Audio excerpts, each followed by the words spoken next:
Is this on? Yeah, this is on. Are we ready to start? 333. Leaning on the everlasting arms.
Thank you, Lou.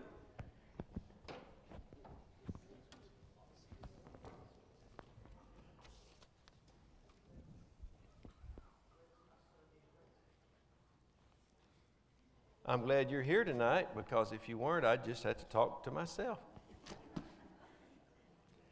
Take your Bibles and turn to James chapter 3. We're going to pick up right where we left off last week. We ended up with verse 12, and we were talking about the tongue, if you'll remember, and we're going to go with verse 13 tonight. But just a little bit of recap, because these verses all through chapter 3 tie together. You remember we talked about the tongue last week and how we are all susceptible to that. Sometimes we just say things to be cute or glib, and they're not the right thing to say. Sometimes we say things about other people in kind of a judgmental way, and we shouldn't do that because we don't know all the parameters to be able to judge like God does. And then sometimes we say things that really hurt people, and we intend that, and that's really, really bad. And that's why he ended up that last verse. Can a spring bring forth both bitter water and sweet? That's impossible. So he's trying to get us to see how vitally important it is for us to be very careful about what we say. And then he just continues right on with verse 13, and he brings it down to a really important point. Who is wise and understanding among you? This thing of wisdom is a very interesting subject. Now, in the world, as far as a definition, someone says, well, what is wisdom compared to knowledge? And the world would say, and it is the truth, that wisdom is taking knowledge and practically applying it in a practical way. In other words, you have gained some knowledge in some regard, just name whatever you want to, and then if you're wise, you know how to use that knowledge. And there's 1,000 examples you could use. One of the simplest ones, since we live here or work right around the lake here, are boats, people that get in boats and go out and they have a life preserver in the boat, but they don't wear it, and then they fall out and drown. See, they had the knowledge that if they put that on and they fall out, they can probably be rescued, but they don't have the wisdom to put that into practical application. Now, godly wisdom is different to that. Godly wisdom is when God resides within you, God's Spirit, the Spirit of Christ is within you, through prayer and Bible study and communion with God, His wisdom will be imparted to you where you will understand and know things that His Spirit would have you to know. And that's very, very important. And so that first verse, he says, verse 13, who is wise and understanding among you? Now, understand is an interesting thing. This is the only time this is used in the New Testament in this context. This is the actual word, and the word it's used in the Greek is a professional person that has been trained in a profession, let's say a doctor, and they have, someone comes to them with a situation and they know because they've been trained what they need to do in that situation, what therapy to give them, or what drug to suggest for them to take to make them better, or if they need surgery or whatever, in more of a professional thing. So if you carry that over into the Christian world, if we're led by God and we're wise in the wisdom of God and we have the understanding, then we can move forward with the things that come to us in life and say, oh, I see what God would have us do in this regard, or I see what situation this is, and then we can actually counsel someone with a situation that they're having difficulty with. So he says, who is wise and understanding? Let him show by good conduct that his works are done in meekness of wisdom. Now here interjects things that go back to this thing of the tongue. This idea of meekness, y'all know what meekness is? In the light of the world, meekness is the same as weakness, isn't it? In the world, if you go out in this world and you exhibit an attitude of meekness, people will take that as being weak. I heard a news commentator today. I was doing a little driving, which I'm not going to do much anymore. But today was my driving day, so I drove a little bit and put some gas in my truck and didn't have any more money, so I went home. And I'm down now, so I'm at home. Anyway, I was driving and I heard this news person talking about this thing that's going on over there with Russia and Ukraine.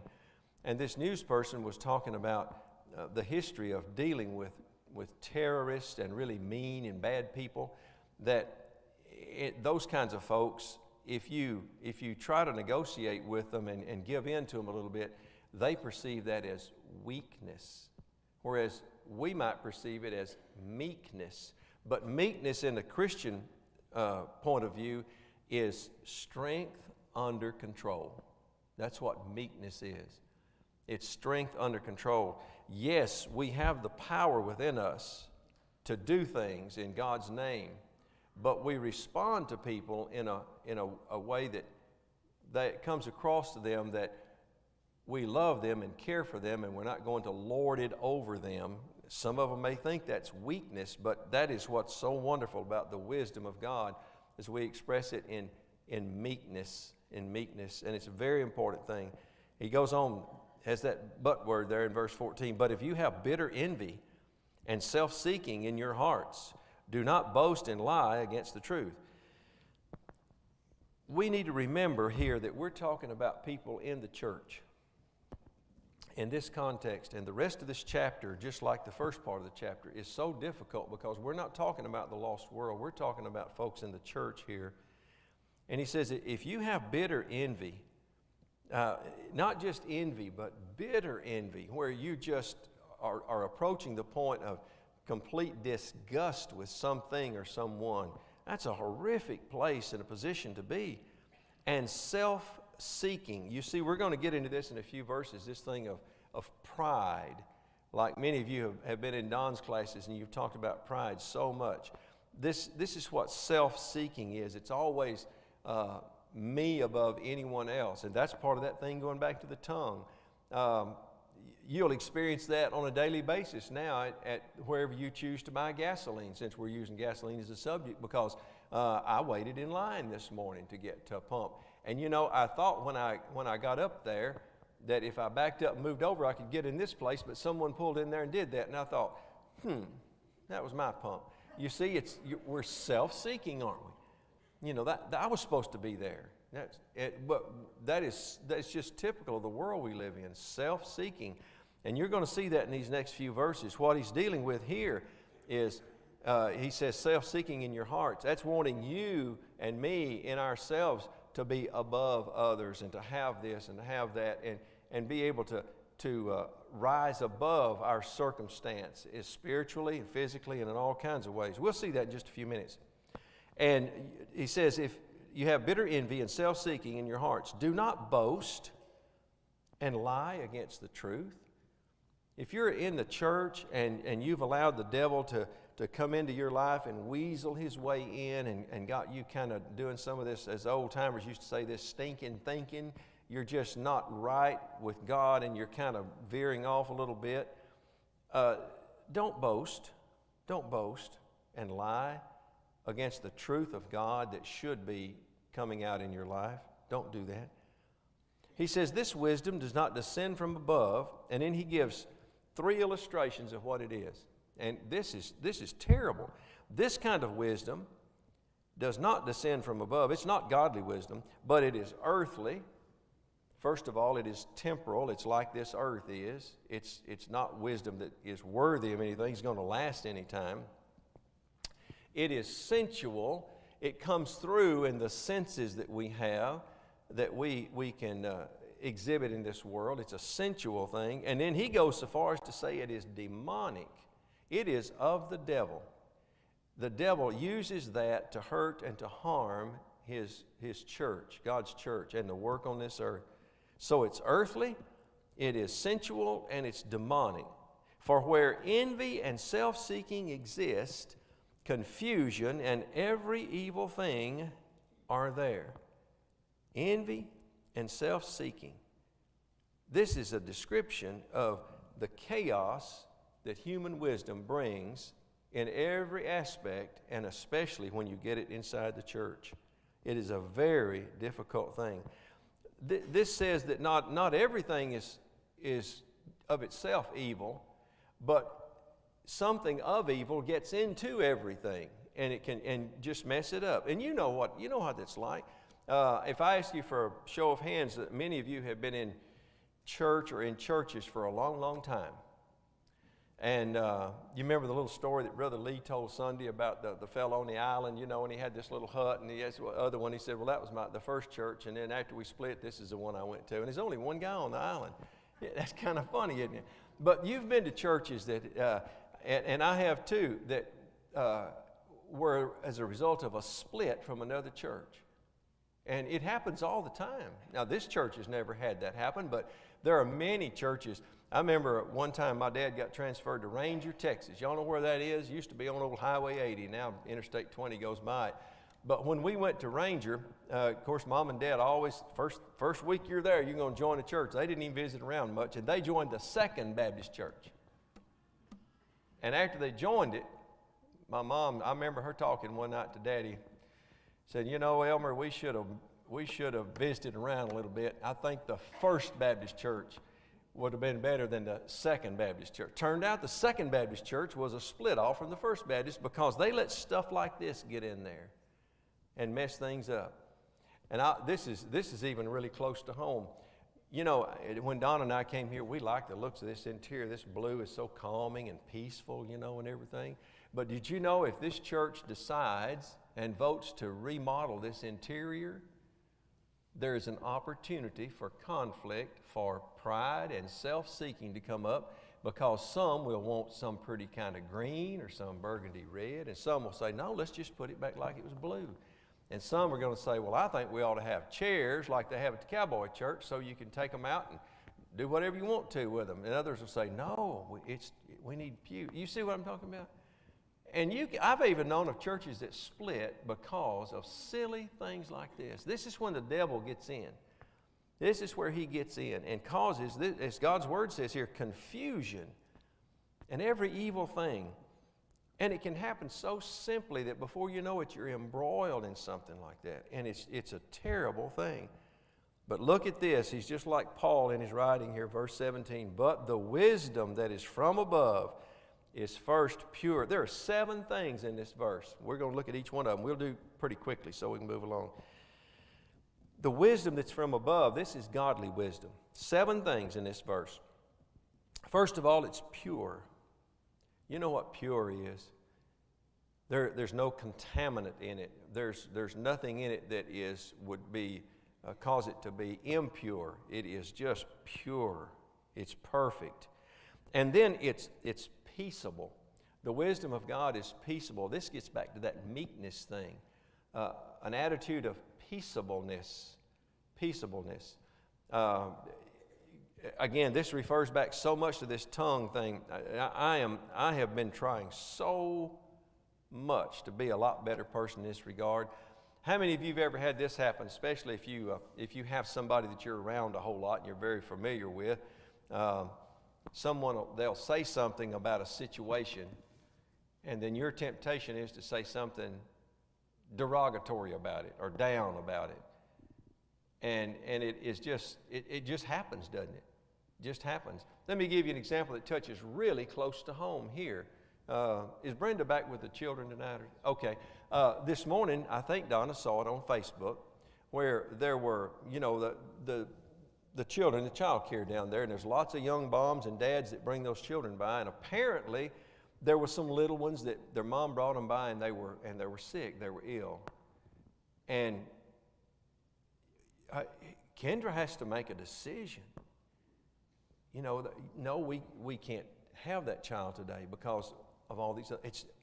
Donna was telling me that, and I just responded. I said, "Man, we need to pray for Kendra and those other workers, and for these moms and dads, because what if you wouldn't receive a child because the little fella's obviously ill, and mom's got to be at work in 20 minutes, and they may live here, and their parents and grandparents live 200 miles away. What are they going to do with that little child?" You see the problems, but it's so easy to just say, well, they'll not have that kid out there that's sick, and just rant and rave about it. But we need to be peaceable and loving and caring and pray for people that are in situations like that. And that's a simple one. It just happened today. You don't know what we're going to get into tomorrow in our world. And so we need to be peaceable. And gentle. Gentle goes along with peaceable. Gentle is an attitude. This word's very hard to translate. MacArthur says he considers it to be the best he can figure out from the Greek, and he's a really good Greek scholar, that gentle means sweet reasonableness.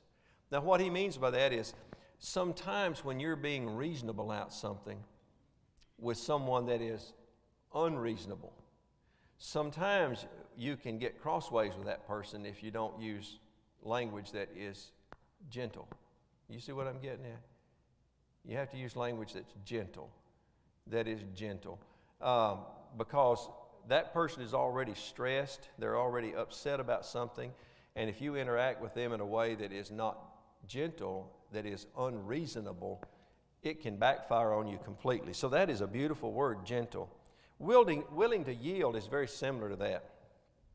And if you go back to what we're talking about and what we're going to talk about, where pride and self-seeking comes in, a prideful and self-seeking person is not usually willing to yield, at least not without some kind of retribution on their part. It is sometimes so difficult for some people to just let it go, to just go ahead and yield to it. And I always, when I think about this, I think about yielding in traffic, I'm fascinated, many of us in here are quite old, and when you learned to drive and there was a four-way stop, if two people stopped, the right of way was to the one that was on the right. They went first. But a lot of young drivers today don't know that. And if you pull up to a four-way stop and stop, they'll just sit there. And you motion them, you can come ahead. And they're kind of frightened to go across. And then you start, and they start, and you start, and they start. And 10 minutes later, y'all are still doing this. But you need to be willing to yield. Willing to yield. One of the greatest stories I've ever heard, and I apologize for not knowing or not remembering who it was. It was a great teacher and evangelist. I think it was Jonathan Edwards, but it could have been, oh, my mind just quits sometimes. What's the guy that started Methodism, somebody? Yeah. Okay, so it could have been one of them, but in the little village in which he lived back in England, there was a little creek that you had to cross to get from one part of the town to the other, and they had built a little bridge on it that was only about as wide as this pulpit.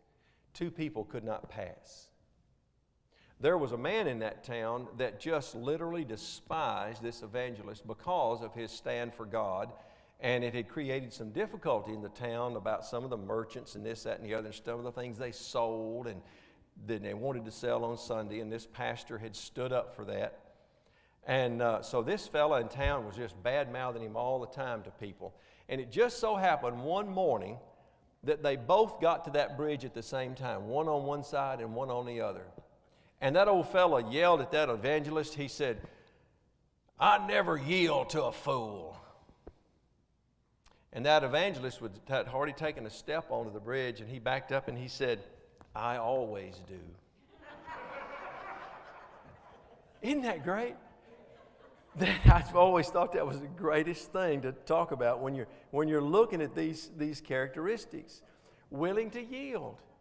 Even when you'd like to slap somebody, just willing to yield. Just let it go and let it go. Let it go. And then the next one's to end up this verse, mercy, full of mercy. Full of mercy. It's interesting, he didn't say full of grace. He said full of mercy. Someone deserves perhaps something that they haven't gotten, and you are merciful. You don't bestow it onto them. You don't cause them to heartache and misery. You're full of mercy. And of course, as a result of that, good fruit comes about. And that's one of the great things that is taught in our word, that we need to work and produce fruit as evidence of God working in our lives. And then one of my favorite ones, as we come to the close of that, is without partiality and without hypocrisy. What is partiality? We've talked about that many times. That's where you willfully choose one over the other when you should neither choose or choose both. You show partiality, and God never shows partiality, ever. He never shows partiality.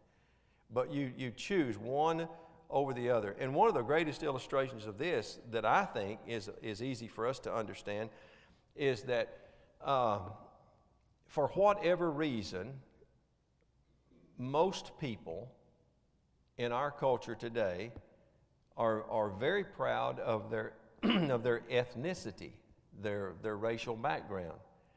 And most people that I've talked to, and I've asked many about this just so I'd have this as a background to use in the future, most people will look at a person the first time they see them, and they instantly have some idea about that person because of the way they look. Because of the way they look. If a white person sees a person of Asian descent, they automatically think of that part of the world. If they see one that is of what we would call Hispanic descent, you automatically, you see what I mean? You think of that. And all races do that with each other.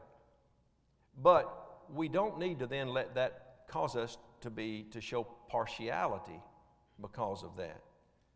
And that's one of the most difficult things that has happened in our particular culture, coming from the American culture, for the history of racism and slavery that just beset our country for so many years, is that we have a great deal of difficulty letting that go and getting over it, way more than people in other parts of the world do. But partiality in relation to spiritual things is somewhat different.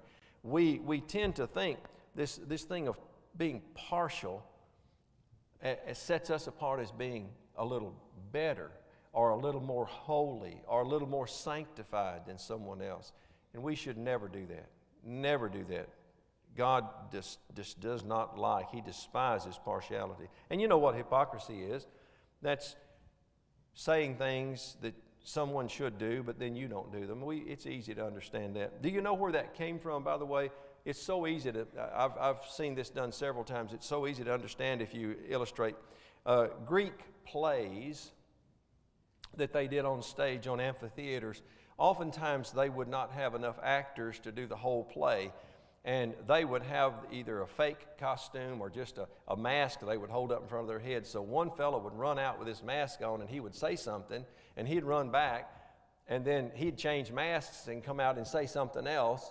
So you got one person saying two different things. What does he mean? And that's where hypocrisy came from. It's the origin of it. But you know what it means to be a hypocrite.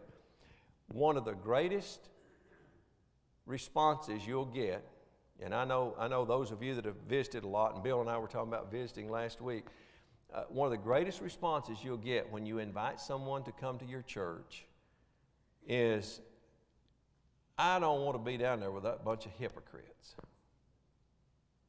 You'll hear that. That's an excuse they use for not coming. And if you want to be a little snippy with them, which you don't want to be real snippy when you're witnessing, but I actually told a fellow this one time, and it shocked him at first, and then he kind of calmed down and thought about it a little bit. And because I had talked to him several times, and I was about ready to move on and spend my energy on somebody else. And he said, I said, I just don't want to be down that bunch of hypocrites. I know some of those guys that go to your church, and I'm as good as they are or better, and I just don't want to go down a bunch of hypocrites. I said, well, you know, it's a shame to let a hypocrite stand between you and Jesus. And I just walked off and left him with that. Think about it. You're going to die and go to hell and let a hypocrite stand between you and Jesus. Someone that's a fake, that's not even real. What a sad thing that is, to give up your eternal salvation because of someone that you know that's not even probably a true believer. Sad, very sad. Last verse in this chapter. Now the fruit of righteousness is sown in peace by those who make peace. The fruit of righteousness. James goes back here to what he talked about in the former chapter, or the first part of the chapter, where he talked about works as opposed to not works. The fruit as opposed to not producing fruit. And so the fruit of righteousness are the works that come from being a saved child of God and living out in this world and doing things in God's name that are so vitally important. And you do those as a result of salvation. And James knew that. He wasn't saying you had to work to get salvation. He knew these were the product of salvation. And that's what drives a person to be more godlike, is the fact that they're truly saved, that they know God, and this is the fruit that comes from their life. What a beautiful picture that is. The fruit of righteousness. Righteousness, being godlike, righteousness is being godlike, is sown in peace by those who make peace. What a beautiful picture that is. In a climate of spiritual peace, you see this fruit coming to bear. What a beautiful, beautiful picture this is. Now in chapter 4, he just keeps right on, and this gets really, really rough right in here. This is old Vernon McGee used to say, here he's plowing mighty close to the corn. And you'd have to be a farmer to know that. You got to plow close to get all the weeds, but if you plow too close, you'll cut the feeder roots and the corn will wither a little bit. And that's what's going to happen here. This is tough stuff. As I was studying for this earlier this week, I thought, boy, this is some of the hardest teaching in the whole Bible. Where do wars and fights come from among you? Wars and fights among the brethren in the church? My goodness. War is the general thing that's going on, and fights are the individual battles. A good illustration from today's news would be the Russians are at war with Ukraine, but then you'll see on the news about this city and the battle for this city and the battle for that city. So you see the two differences. It's here the same way in the church. Where do wars and fights come from. The church, the conflict in the church is between individuals in the church, but the battles sometimes are just between an individual and another individual, or one individual and a group of individuals. And obviously you know that he's about to launch into something here that was prevalent, or at least it existed, and it was damaging. And Paul had the same problem with the Corinthian church. If you read his first letter to the Corinthian church, you'll see this same thing going on inside of the church, a horrific situation. He asked that question more or less rhetorically, and he's going to answer it. He said, "Do they not come from your desires for pleasure that war in your members?" Do they not come from your desires for pleasure that war in your members? Now, what in the world does he mean? Well, first of all, the pleasure he's talking about here is worldly pleasure. It's the thing we get the word hedonism, where a person just wants to just eat, drink, and be merry, and it's that Epicurean attitude. Just, I'm going to enjoy life to its fullest because this is all I've got. That's hedonism, and it's very prevalent in the world. So he says, is it not from your desires for pleasure? Desires for pleasure. I'm sure that if we had been reading this and studying it together in, let's say England in 1860, there would be people that would come up with illustrations of how that's going on there. People that were trying to win at the stock market, or at the horse races, or other things to make more money, or cheating in business, or whatever it would take to get ahead. So it's always been Solomon in the book of Ecclesiastes. What did he say about the chasing desire for pleasures? At the end of his life, he said it's all vanity and vexation of spirit. It's just all a waste of time. And this man wasted a lot of time and money. But we do that too. Your desires for pleasure, that's where we get that attitude of hedonism. Now, these are Christians claiming to be Christians. We assume they're Christians in the church, and the desire for pleasure that this world has to offer. And he says that war in your members. Now, members there is not members of the church. Members there are these things: your arms, your legs, you the individual person, that war in your members. You know to do the right thing and you don't do it, and but it just kind of overcomes you. Now, I think I've got time to give you a really good little story. I've given this to my Sunday school class a time or two. I used to have a really good friend. This was back in middle 70s, I guess, and I taught the Sunday school class, and he was a member of it. And this fellow's good. He's good to this day. They've moved to New Mexico now, but I'm still in touch with him. He is a great man, and he is a strong Christian man. But he was a young Christian back then, and Don got to where he loved, and this is not Don Ago now, this is a Don from way back. He loved to bass fish. And I went fishing with him a time or two, and he worked hard and saved his money and found somebody to loan him a bunch of money like Americans do, and he bought him a big old Ranger bass boat. And that thing had like 175 horsepower Mercury. That was big back in the 70s. And he loved to go fishing. And one Sunday morning, I'll tell this quickly because I think it's important for you to see this, but it is quite a story. One Sunday morning, he showed up at church, and he had that boat behind his pickup. And, my right eyebrow went up a little bit. Hair stood up on my neck and leaned way over to the right. And he saw me looking at it, and he said, "I thought I might go fishing a little bit after church today." He kind of did this, kick around like that. I said, "All right, okay." Well, next Sunday he did the same thing, except he didn't come back to church that Sunday night. So I saw him up during the week, and I said, "Don, I missed you on Sunday night." "Yeah," he said, "Man, I tell you what, those crappie out at Lake Athens were hitting." And I think 5:30, I looked at my watch and I said, "I'm not going to be able to make it to church." Shh. I said, "Don?" He said, "Oh, I know, it's okay. Well, he brought that boat every Sunday, and it got to where he never was back on Sunday night. And then one Sunday morning, Don didn't come on Sunday morning. And I saw him a day or two later in town. I said, man, I missed you in Sunday school and church. He said, yeah, I entered a fishing tournament over at the lake and, Saturday and Sunday. And if you're going to win, you got to be there, I said, yeah, I understand. Well, you know what? Long story short, it wasn't long before Don wouldn't come to church anymore. He'd miss 2 whole weeks at a time, and then he'd show up maybe, still dragging that boat around. Summertime, it was hot summertime, and Lake Athens went down about 3 feet. And one Sunday, he was at church, and he wasn't pulling his boat. And I said, Don. He said, yep. He said, God got me. He said, I went flying under that highway at about 70 miles an hour, and I sheared the whole lower unit off that Mercury, hit a stump that was submerged that you wouldn't have hit if the lake had been full. I said, I'm so glad. I just smiled. See, he was warring with his members. He knew, but the pull of this world just, and it was a good pull. There's nothing wrong with fishing, is there? Man, if anybody want me to go tomorrow, I got a new rod and reel today. I'm ready.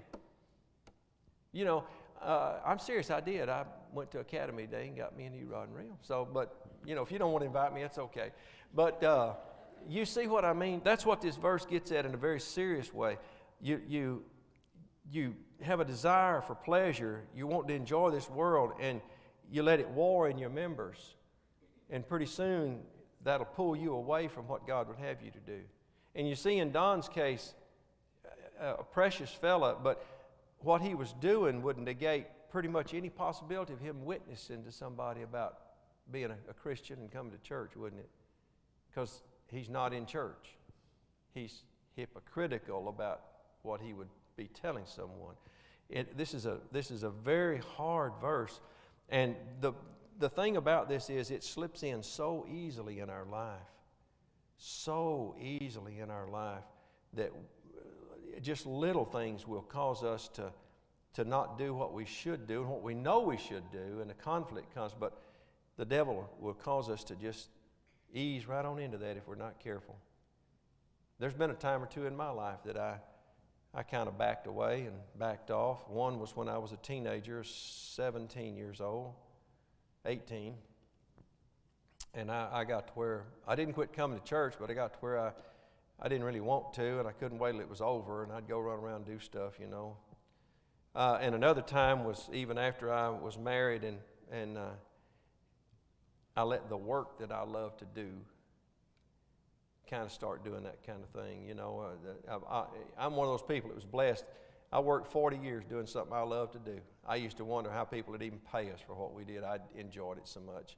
And when you like what you do that well, sometimes you can let that happen too much, and especially on Wednesday night, because you're out working, and doing stuff, and you're looking at your clock and you're thinking, man, if I could get another hour in here, I could finish this job up by Friday evening or Saturday and be done with it.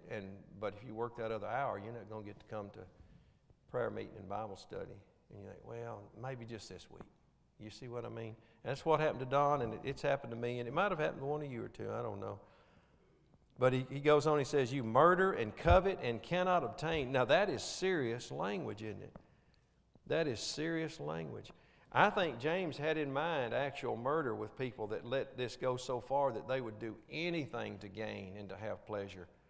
I mean, anything. This is where you used to see old movies, and I like old movies. Don't y'all like old movies? Where a wife would poison her husband because she found somebody else. And one time she loved that man, but she'd poison him so she could have this other fella. See, literally to the point of murdering someone. Now, if you didn't want to take it quite that literal, if you wanted to back it up a little bit, it could be like Christ said in the Sermon on the Mount, that you might not actually murder them, but in your heart you've done the same thing. You disregard them as being worthy of living, and you just do whatever it takes to get rid of them, abandon them. And so this is a very serious verse. You murder and you covet. I oftentimes, I got to watch the clock. Because I want to go further than this, covetousness is one of the big 10 to be mentioned, isn't it? But did you know that if you'll read all the big 10, especially those that relate from human relationship to others, I'm talking about the 10 Commandments, covetousness is involved in every one of them. If you didn't covet, you wouldn't steal. If you didn't covet, you wouldn't kill. If you didn't covet, you wouldn't commit adultery. You see what I mean? It's the basis for everything, but coveting means you desire to have that which is not yours and get it any way you can. The story of David and Bathsheba and Uriah. You see, and you murder and you covet, and yet you still cannot have it. You still can't have it. Again, Solomon chased this until he was an old man, and he said it wasn't worth any of it. It wasn't worth any of it. You fight and you war, and yet you don't have because you don't ask. You ask and do not receive because you ask amiss, that you may spend it on your pleasures. I don't know how many times people have come to me and wondered, well, I pray and pray and pray, and I don't get any answer from God. And I say, well, God is not your servant. He's not your yes man that's going to give you this and give you that. He's not there as opposed to the Word of Faith people that say you can just command God to do anything if you pray for it hard enough. No, that's not the way that works at all. You ask for things that are in the will of God for your life, and He will supply those things. But if you ask for things that are not in His will for your life, He will not respond to that in the way that you want Him to. It's as simple as that. It is as simple as that. And we don't understand that. You ask and you don't have yet you don't have because you didn't ask, and you ask and don't receive because you ask amiss. Again, going back to hedonism, you may want things to spend on your own pleasures, And sometimes people will use this as an excuse to think, well, God doesn't care anything about them. That's not it at all. That's not it at all. His desire is for you to be in His will, not for Him to be in your will. There's a huge difference there. He's not your yes man, your sugar daddy. He's not that at all. And He will give you whatever is required for you to continue His work on this earth in His will if you pray for it. But if not, if you're just doing this on your own for your own pleasure, you're asking amiss, which means you're missing the mark. You're not going to receive it. And that's a very, very important thing. One of the greatest ways that you can see this next verse, verse 4, is to go back to the kingdom of Israel when the Hebrews were God's people, during the wilderness wanderings and all the time they conquered the land of Canaan and right on down through the patriarchs. Because he starts here, adulterers and adulteresses, do you not know that friendship with the world is enmity with God? If you go back to the Old Testament, and there's just, I guess there's 15 or 20 scriptures, maybe more, where God referred to His people as a harlot because they had betrayed Him and left Him for the world. And so spiritual harlotry is what he's talking about here in the first of verse 4. And I want you to notice in my Bible, the person that edited this put an exclamation point after adulterers and adulteresses. You see that? Maybe it's in yours too. So I'm thinking that when James wrote this, if he had been talking to himself when he wrote it, he would have yelled this out. This is vitally important. Adulterers and adulteresses, do you not know that friendship with the world is enmity with God? Now, what does he mean there by friendship with the world?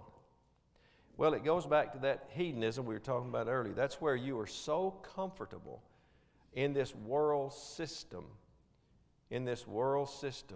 You're so comfortable in it that it looks like you're a part of the world.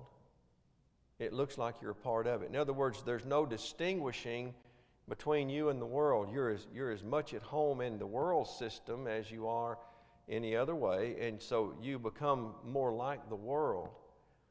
And then that great word that we don't use much, if you're that way, you are at enmity with God. Enmity means directly opposed to God. When two people have enmity, they don't even speak to each other. They're mad at each other, and they don't want anything to do with each other. And so this is what he's getting at here. Do you know that friendship with the world is enmity with God? the things of this world that we come to just love and carry on with will be, you can't limit the number of things they are. I gave you the illustration of my friend Don with the bass boat, and I've always thought that was a pretty good one because it's so dramatic. But it can be little bitty things that you do.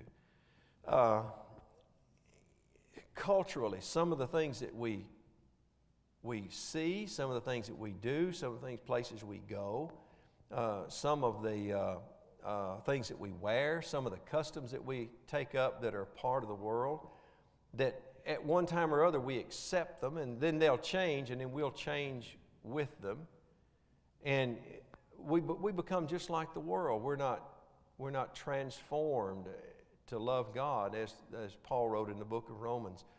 And this is an indication of a Christian that has lost touch with who he is, or it could be, as we're going to talk about in just a moment, someone that's in the church, but they're not really a part of the church. They're not really saved. And so the world can take them off. You don't look any different to the world.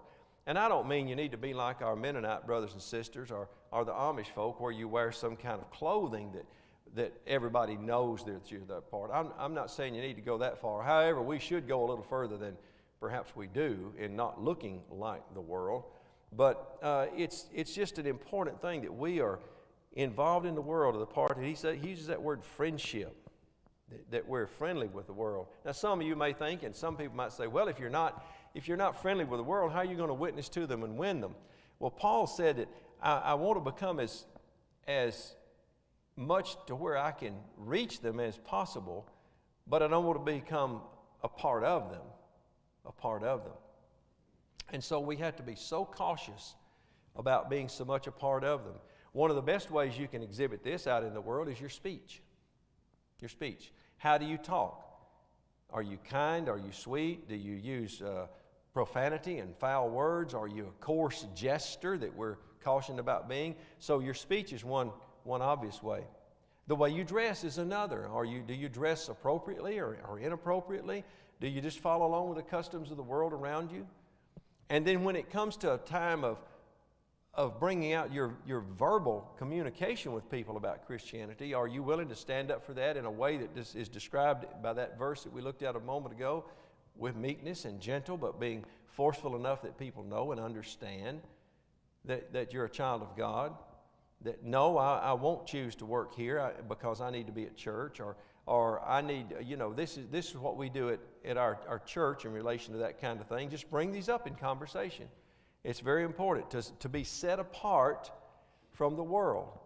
And that's part of the works that James is talking about, that we must do. We must exhibit these works, or we just go through life not having any influence, a positive influence on anyone for God.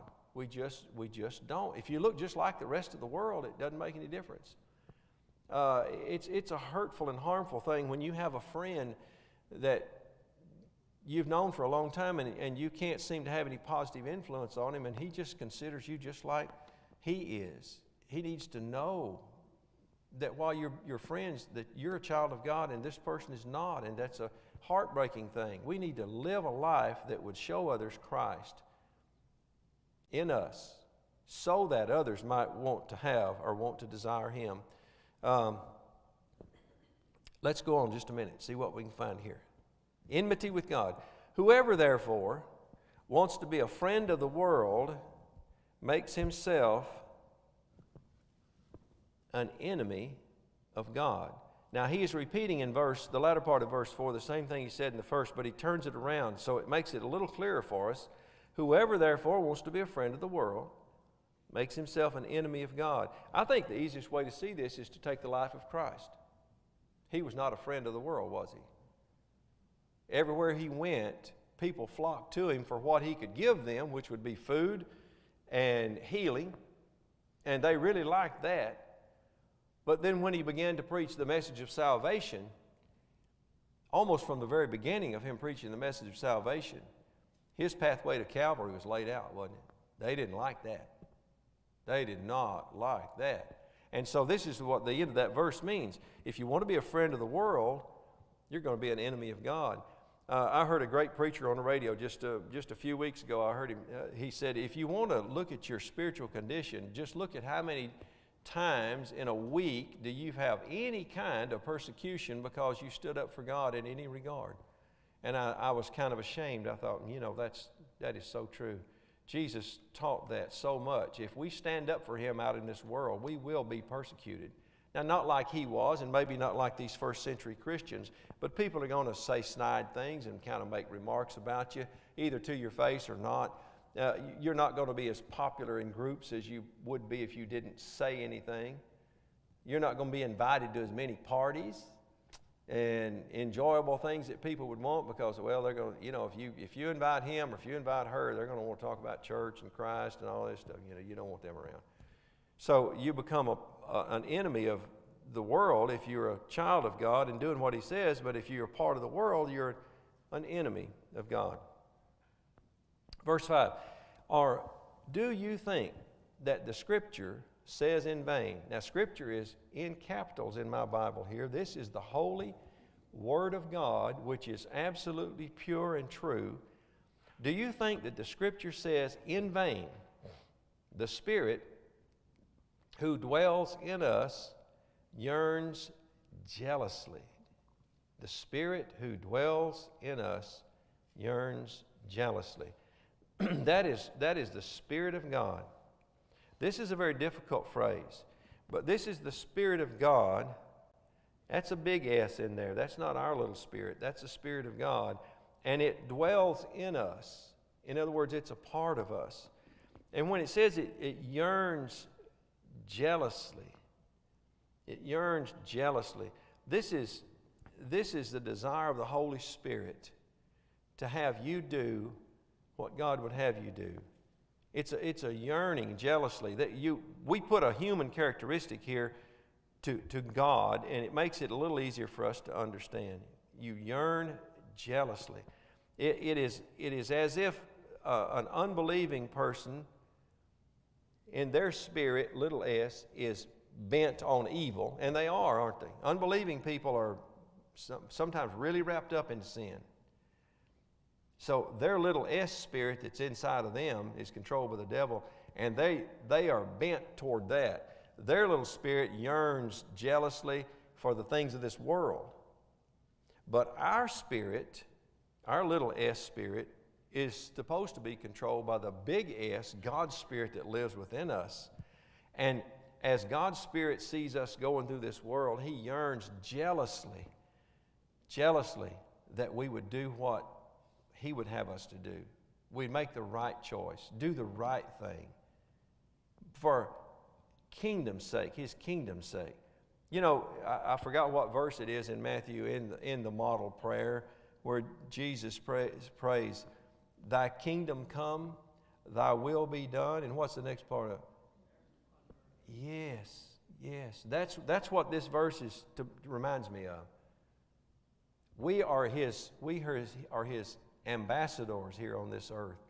And the way we live, what we say, where we go, what we do, what we wear, the customs we take up, they need to reflect God in our life and not this world. And his Spirit living within us jealously desires for us to do that. He is a jealous God. He wants his child to be like him. It's very important, very important. Verse 6, and we're gonna close, and we'll pick up with verse 7 next week. I just love this. He gives more grace. He gives more grace. God gives more grace. Even though there is such darkness around us spiritually, and you got to admit it's dark today, isn't it? I mean, it's really dark out there. I don't know. I've never seen it like this. I guess people 100 years ago said the same thing, but it is so dark spiritually out in this world. There is such a darkness. But he said God gives more grace in light of that. In light of that. What is that song we sing? Grace that is greater than all our sin. The grace of God conquers over the power of sin. And that song is a beautiful song, and it comes right out of God's Word. He gives more grace. And therefore he says, and this is a great, great quote here from our Old Testament, God resists the proud, but he gives grace to the humble. You could have a whole sermon on just those 8 or 9 words, 9 or 10 words there. He resists the proud. In other words, God pushes back on the proud and the prideful heart, but he gives grace. He gives grace to the humble. And this is such an important thing, that we know God loves us, and he wants us to do what would be the best for us, so that we can be a kingdom child, that we can reflect the joy of Christ in our life to a lost and dying world. And the less we look like the world, the more we can do that. Vitally important. All right, let's close for tonight and have our prayer time together. We're going to start